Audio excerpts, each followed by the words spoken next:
Exam के लिए काफ़ी इंपॉर्टेंट है, ठीक है। तो आप लोग ज़रूर वीडियो को अंत तक देखना, ठीक है। तो चलिए दोस्तों वीडियो स्टार्ट करते हैं। दोस्तों यहाँ पर क्वेश्चन नंबर फर्स्ट है हिंदी का कि भीमराव अंबेडकर की मृत्यु कब हुई। तो भीमराव अंबेडकर की मृत्यु कब हुई थी। तो दोस्तों याद रखना इसका सही उत्तर हो जाएगा ऑप्शन नंबर क्या हो जाएगा दोस्तों, ऑप्शन नंबर ए हो जाएगा, क्योंकि उनका जन्म 1891 ईस्वी में हुआ था, 14 अप्रैल 1891 ईस्वी में, और उनका मृत्यु जो हुआ था 1956 ईस्वी में हुआ था, ठीक है। याद रखना इसका जन्म कब हुआ था, इनका जन्म कब हुआ था और मृत्यु कब हुई थी, दोनों आप लोग याद रखना, दोनों आपके एग्जाम में पूछे जाते हैं, ठीक है। दूसरा नंबर प्रश्न है कि the caste in India their mechanism के लेखक है, मैकेनिज्म के लेखक कौन है। तो दोस्तों इसका तो आंसर आप लोगों को पहले से पता होगा, इसका आंसर आप लोगों को पहले से पता होगा, इसका लेखक भीमराव अंबेडकर ही है, ठीक है। याद रखना। अगला क्वेश्चन 3 नंबर है दोस्तों, अगला क्वेश्चन क्या है 3 नंबर। दोस्तों यहाँ पर 3 नंबर प्रश्न है। 3 नंबर प्रश्न क्या है कि नलिन बिलोचन शर्मा की कहानी है। नलिन बिलोचन शर्मा की कहानी कौन सी है। तो दोस्तों याद रखना नलिन बिलोचन शर्मा की कहानी ऑप्शन नंबर सी हो जाएगा 20 के दांत, 20 के दांत नलिन बिलोचन शर्मा की कहानी है, ठीक है।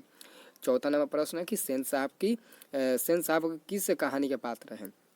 सेन साहब किस कहानी का पात्र है। तो दोस्तों इसका सही उत्तर हो जाएगा ऑप्शन नंबर क्या हो जाएगा, ऑप्शन नंबर ए हो जाएगा, ए हो जाएगा, या फिर ऑप्शन नंबर सी होगा, सेन साहब किस कहानी का पात्र है। तो दोस्तों याद रखना है इसका सही उत्तर हो जाएगा ऑप्शन नंबर सी 20 के दांत, जिसमें सेन साहब की 5 पुत्रियाँ थी और एक बेटा था, बेटे का नाम खोखा था, खोखा प्लस बहादुर, ठीक है।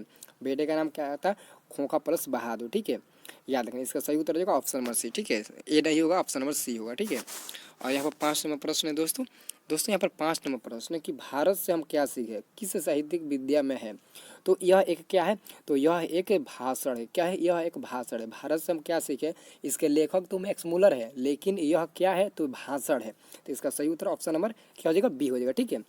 छठा नंबर प्रश्न कि कौन सी भाषा सभी भाषाओं में अग्रजा है, कौन सी भाषा सभी भाषाओं में अग्रजा है। तो याद रखना इसका सही उत्तर क्या हो जाएगा दोस्तों, तो इसका सही उत्तर हो जाएगा ऑप्शन नंबर सी, संस्कृत सभी भाषाओं में अग्रजा, ठीक है।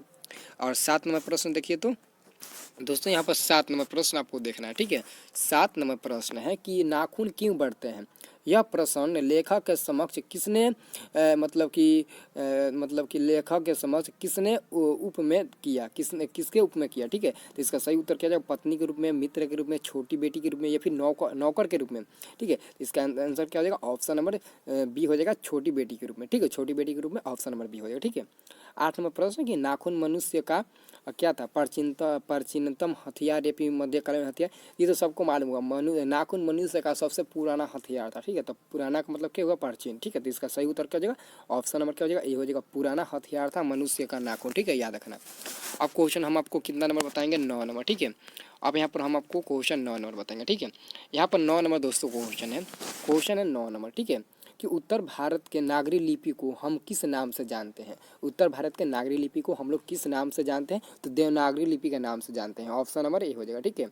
10 नंबर क्वेश्चन की महदूद गजनवी द्वारा चलाया गया सिक्का किस लिपि में लिखा गया है, किस लिपि में लिखा गया है। तो दोस्तों याद रखना इसका सही उत्तर हो जाएगा ऑप्शन नंबर ए हो जाएगा, ब्रह्म लिपि में, ठीक है। ब्रह्म लिपि में ऑप्शन नंबर ए हो जाएगा, ठीक है। अगला क्वेश्चन देखिए तो अगला क्वेश्चन 11 नंबर है दोस्तों। 11 नंबर प्रश्न कि बहादुर कहाँ से भाग कर आया था, बहादुर कहाँ से भाग कर आया था। आप लोग बहादुर के बारे में पढ़ा होगा 20 के दांत में। तो बहादुर कहाँ से भाग कर आया था, इसका तो आपको पता होगा। तो बहादुर नेपाल से भाग कर आया था, ठीक है। इसका आंसर हो जाएगा ऑप्शन नंबर सी, ठीक है। 12 नंबर प्रश्न है कि रिश्तेदार जी पत्नी के कितने रुपये खो गए थे, रिश्तेदार की पत्नी के कितने रुपये खो गए थे। तो इसका सही उत्तर क्या हो जाएगा, आपका आंसर क्या हो जाएगा दोस्तों, ऑप्शन नंबर ए हो जाएगा 11 रुपया, यानी कि ऑप्शन नंबर ए हो जाएगा, ठीक है। 13 नंबर प्रश्न है कि दूसरों की नकल कर लिखा गया साहित्य कैसे होता है, दूसरों की नकल कर लिखा गया साहित्य कैसा होता है। तो याद रखना अद्धम होता है, ऑप्शन नंबर अद्धम। और लग गया इसका मतलब कि आप लोगों को आप लोग समझदार है, आप लोग समझ गए होंगे कि और पहले लगा दिया है तो इसका मतलब क्या होता है, ठीक है। अब क्वेश्चन नंबर 14 है, ठीक है। क्वेश्चन नंबर 14 है, ठीक है। तो क्वेश्चन नंबर 14 देखिए, 14 क्वेश्चन में ध्यान से देखिए।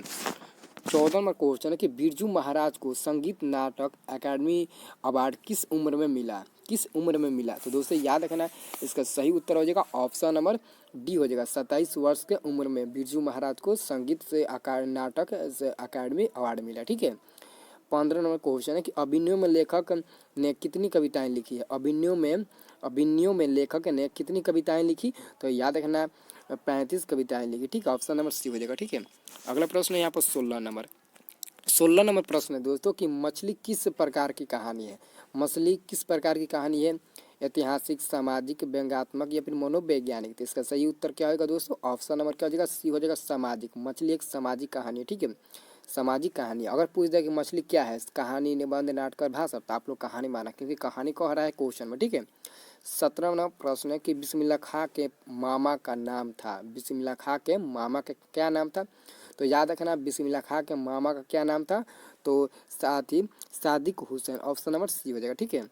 18 नंबर प्रश्न है कि भारतीय संस्कृति किसका प्रतीक है। भारतीय संस्कृति किसका प्रतीक है, इसका आंसर हो जाएगा एकता का, मानवता का, विविधता का, और ऑप्शन नंबर डी में है विभिन्न संस्कृतियों के समाजों का। तो इसका सही उत्तर हो जाएगा ऑप्शन नंबर डी ही होगा, ठीक है, ऑप्शन नंबर डी ही होगा, ठीक है, याद रखना।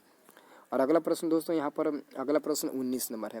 19 नंबर प्रश्न है कि गुरु नानक के अनुसार किसके बिना जन्म व्यर्थ है। गुरु नानक के अनुसार किसके बिना जन्म व्यर्थ है, तो याद रखना राम नाम के बिना जन्म व्यर्थ है गुरु नानक के अनुसार, ठीक है, आंसर हो जाएगा ऑप्शन नंबर डी, ठीक है। और अंतिम प्रश्न है कि गुरु नानक किस भक्ति धारा के कवि है।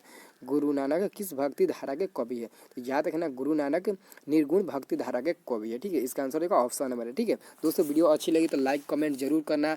जितने भी लोग वीडियो देख रहे हैं सभी लोग एक एक कमेंट और एक एक लाइक कर देना। अगर चैनल पर नए हो तो चैनल को सब्सक्राइब कर दो, क्योंकि इसके बाद जो वीडियो मिलेगा आपको मैथ का वायरल ऑब्जेक्टिव क्वेश्चन मिलेगा, बोर्ड के लिए काफ़ी इंपॉर्टेंट क्वेश्चन होगा, ठीक है, आप लोग ज़रूर वीडियो को देखना, ठीक है।